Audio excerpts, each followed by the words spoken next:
Chase, how would you evaluate this road course and the difficulty of it? You know, how do you take a look at it and say, man, here's how it stacks up? Yeah, I mean, it's nothing new, you know, at this point. We've been coming here for a number of years now. I've said really from the get-go, though, it's a place that it doesn't have a lot of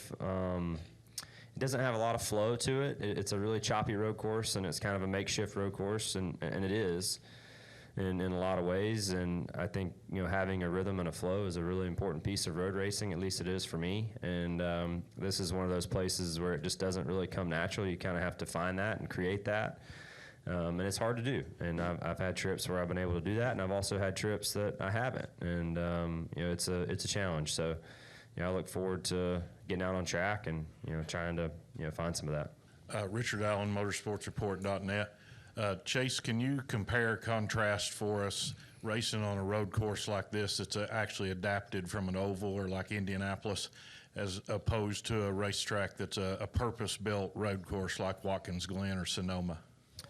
Yeah, I think kind of coming back to Claire's question, really, it's just about how much of a natural flow it has. That's the only difference I see with it. And this is just a place that doesn't have a very good natural flow. You know, you go to Watkins Glen and it flows whether you like it or not. You know, that's just kind of what it is. The way the racetrack was built, you know, certain turns set you up for the next one. And that's how a lot of road courses are that were purpose-built that way. Sonoma's that way in a lot of ways.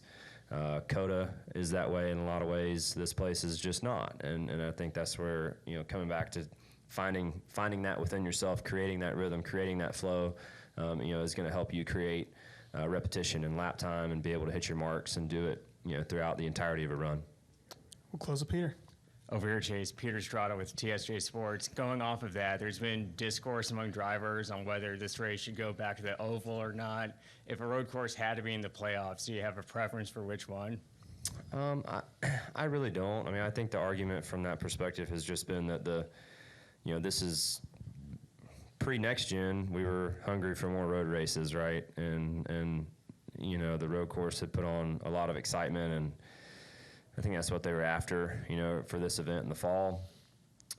It does seem to me like the mile-and-a-half stuff suits this car a little better than it has suited the road racing from an excitement perspective. So I think that's probably, you know, why some of those conversations have resurfaced.